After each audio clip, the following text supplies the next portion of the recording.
welcome in to the show. This is Mackey and Judd, and we also have Write That Down Predictions home run version to get to today. Some speculation surrounding an NBA superstar and the Timberwolves. But Judd Zolgad, we're gonna start with Vikings here because yesterday, Derrick Henry agreed to a 4-year, $50 million contract to stay in Tennessee. They avoid a franchise tag situation with him.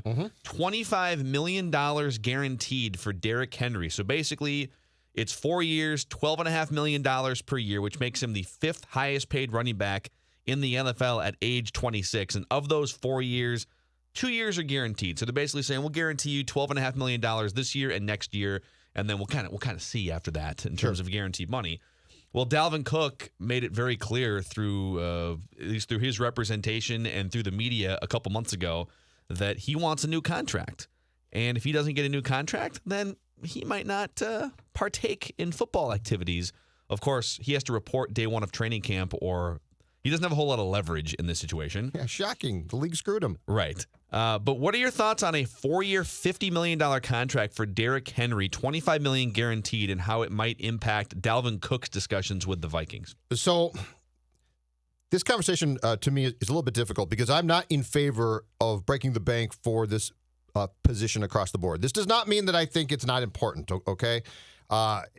It is important. But as far as where your investments are going to be made in a salary cap league where we full well know that the salary cap for 2021 is probably not going to be going up because of the current pandemic, you have to make choices. And you can't just say, let's pay Dalvin, and then let's pay, and we have paid Kirk, and we're going to pay this guy, and then let's pay that guy. I think if you look at what Henry got from the Titans on Wednesday, what we are looking at here with this contract for him, if you are going to pay Cook, is the fairest possible contract. And I think it sets the parameters because it doesn't break the bank, but it's very fair. It's lucrative. It's a good contract. But unless you are going to say absolutely across the board, I'm not paying him, I think that we can find replacements. I think that the cash that we might put into Dalvin Cook should go towards our offensive line, which some folks might say, and by the way, they might be right. I don't know that. But if you are going to sit down and say, all right, damn it, let's do a fair multi-year, not super long-term, but guaranteed cash-wise, multi-year contract for Cook. If the Cook camp still wants McCaffrey cash or Zeke cash, which in both, in McCaffrey's case is $16 million per year, way too much. Zeke, $15 million per year, too much. Bell is next at 13.1. David Johnson of the Texans follows. He's fourth at $13 million. Yeah. All of those to me, and I think the last or one of the reports we heard, Phil, was that the David Johnson contract is something that Dalvin Cook wants.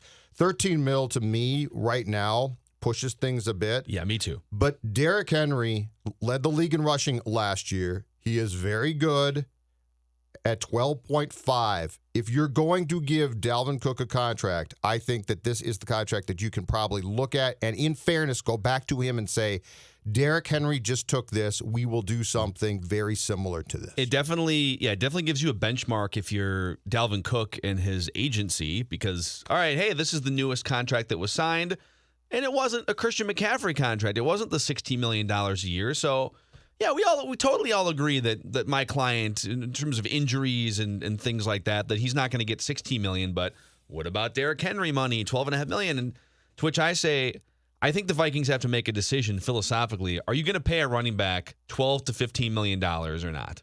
Like that's because if we're talking about, well, 15's too much, but 12.5 is just right. Like you're still paying a ridiculous amount of money for a position that the Vikings have shown you can find guys. Like they found Dalvin Cook in the second round, for God's sakes. There's all kinds of star running backs that were drafted well after the first round or maybe not even drafted at all. I think you philosophically have to make a decision now. Now you know it's going to probably cost you $12 million or somewhere in that ballpark. Right.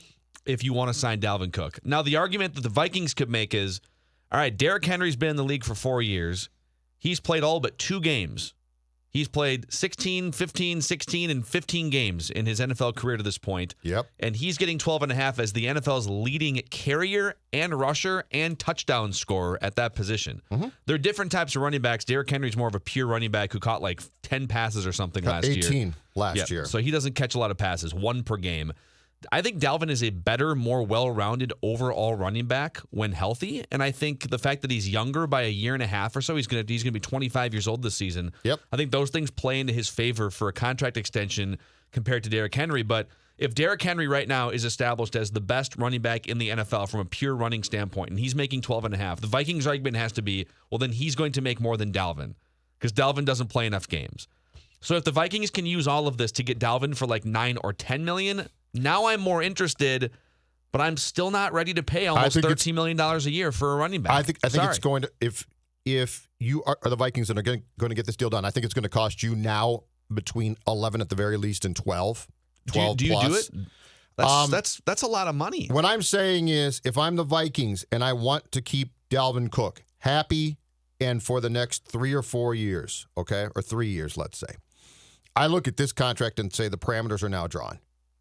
This is it. This is the price of poker with Cook. And if he comes back as like, I need McCaffrey cash or Zeke cash, I say, peace out, Dalvin. See you down the road. Thank you. Enjoy your time with the Bears or with the Patriots. I don't know where. Okay. So that's what I say if I'm the Vikings.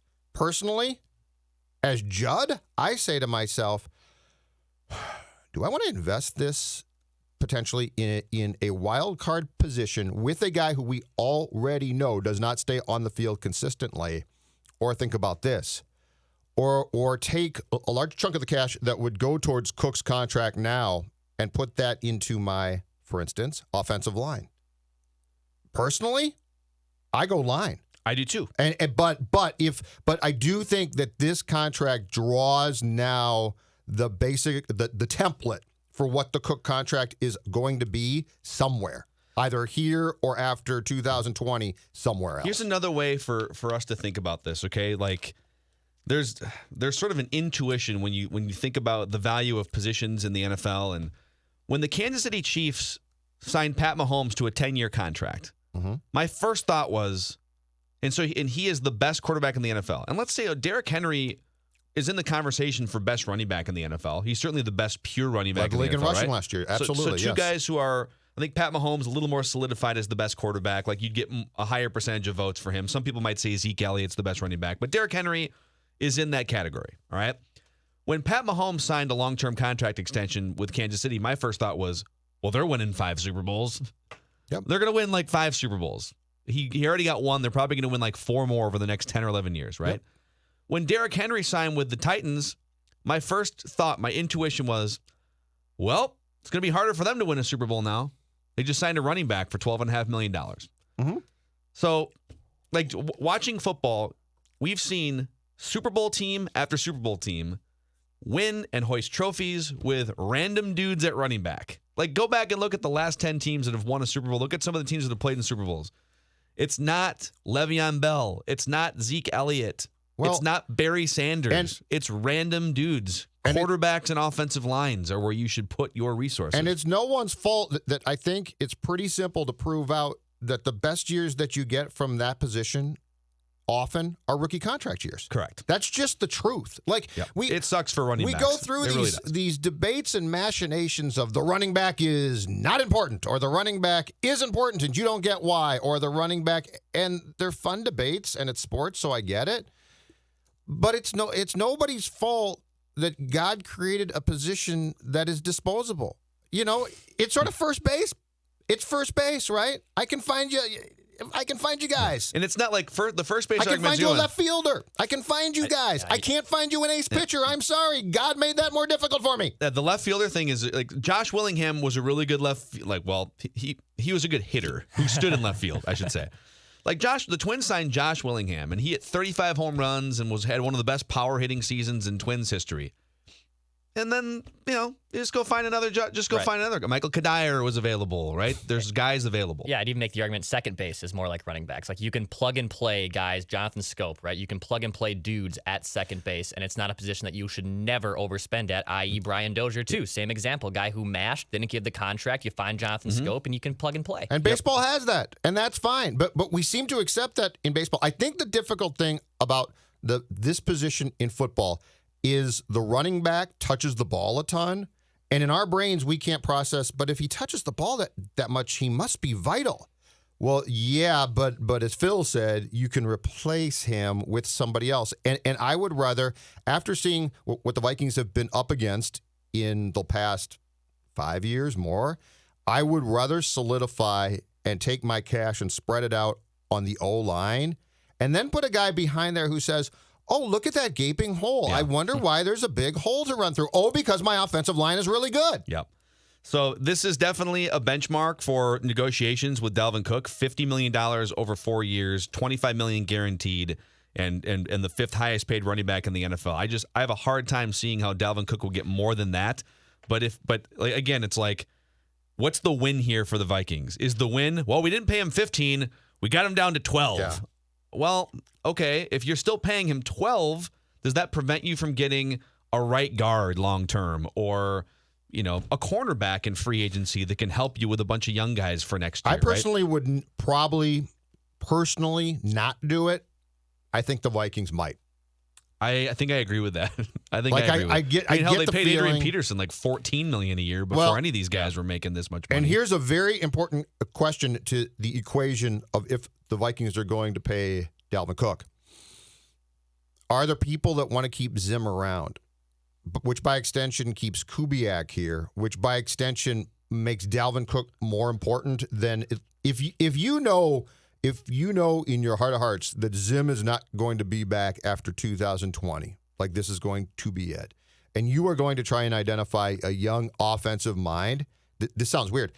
I think Dalvin Cook becomes less important to the stew that you're making because you're probably expecting that person to come in and run a different offense, which is going to probably not revolve around this run the ball a lot. I would argue that even with Gary Kubiak and Mike Zimmer, Gary Kubiak has a proven track record of taking random dudes and making them 1,500-yard rushers. It's true. So if you have that conversation, say, listen, Mike, Gary, maybe you extend Mike for a couple years. Do you sit him down? Probably. Mike, Gary, pull up a Probably chair. via Zoom. Still not sure I want to sit in the same room. Did Zim work the Zoom by himself? Zim was working the Zoom on draft night. It was Spielman that had the issues with the That's Zoom. That's true. Yeah. Good Zimmer point. Touche. It was great. Zim just, I don't know. Good someone point. sent him an email link. He clicked on it. I love the Zoom for that. Shook his computer a couple times, and it was up and rocking. That's because he was drinking. But if part of the value of Gary Kubiak is, hey, he's just got a great run blocking scheme and system. And if you've got the right system and you've got the right guys up front that are at least nimble enough to work the zone blocking scheme, then you can put Alex Madison back there and he's going to average 4.7 yards per carry. He's not as good as Dalvin Cook, but if he costs $10 million less, right, you can allocate that money